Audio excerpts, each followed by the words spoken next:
This is the story of the spy who sank a navy and the lesson he left for us all.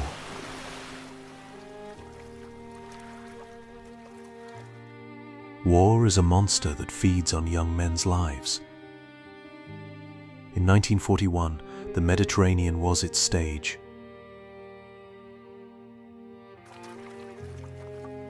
The British fleet at Alexandria was a mighty shield. But behind that shield were thousands of sons, fathers, and brothers. The Italian Navy could not face it directly. So they chose a path of immense risk to save lives by crippling a fleet, not by taking lives in a battle.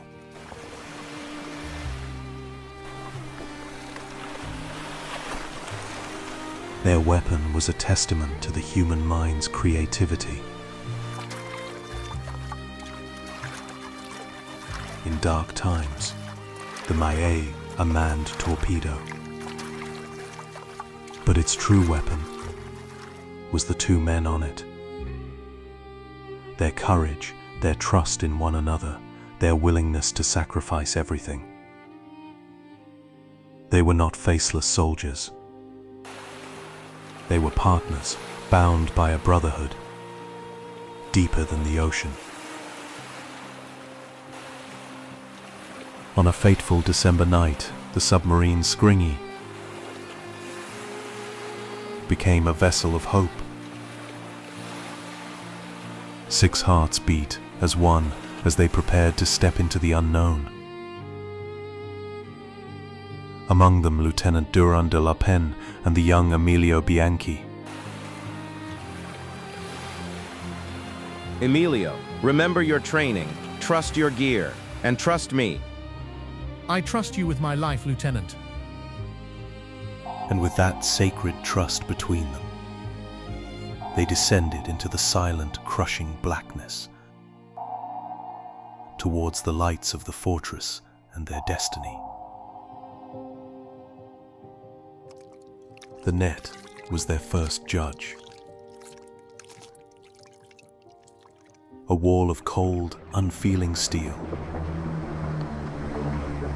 As a patrol boat passed overhead, its shadow was not just a threat. It was the weight of an entire nation bearing down on them. Steady, son. Breathe. Just breathe. We are but shadows here.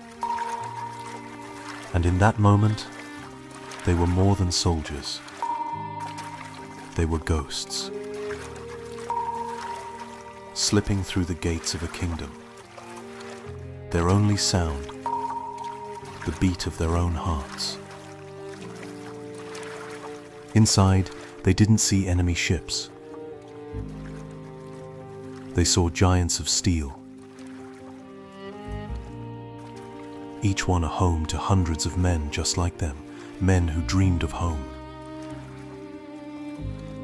Marseglia, Shergat, the Queen Elizabeth, Martellota, the tanker.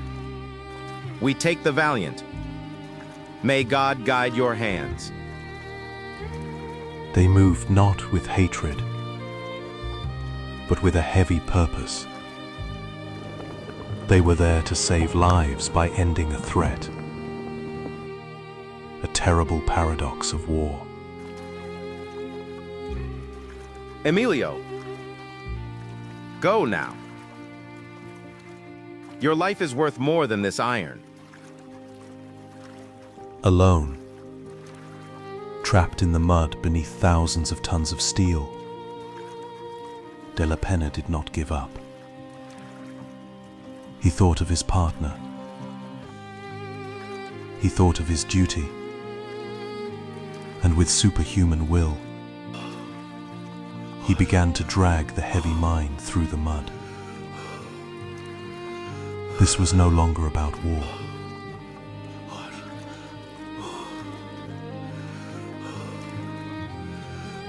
It was about the promise he made to see this through. For my country. For my men.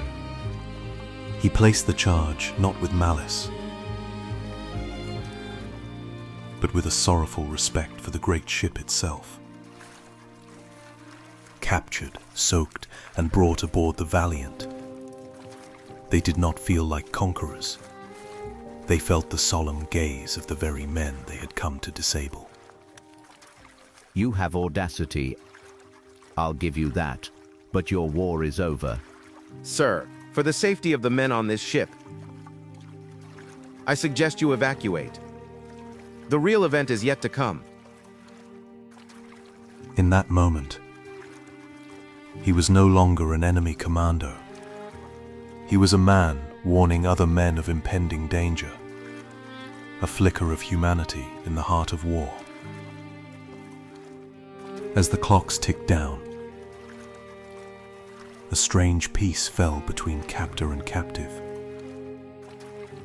They were all just men waiting for the same fate. It is done, Lieutenant.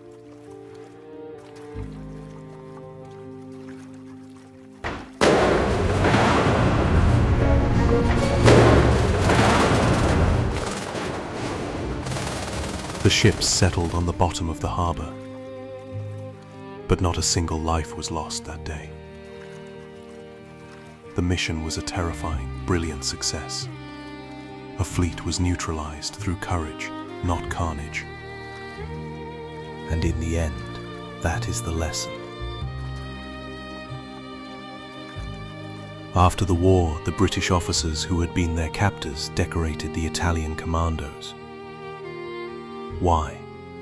Because they recognized something beyond the uniform. Unparalleled bravery,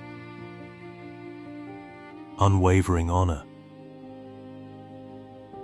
and a shared respect for human life that transcends national borders. Their story teaches us that courage is not the absence of fear, but the choice to act in spite of it.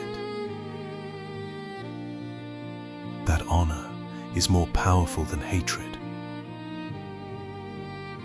and that sometimes the most profound bonds are formed not in times of peace, but in the respectful silence between adversaries.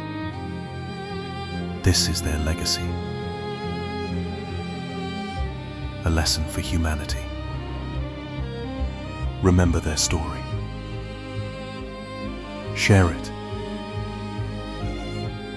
And may we all have the courage to choose honor. Always.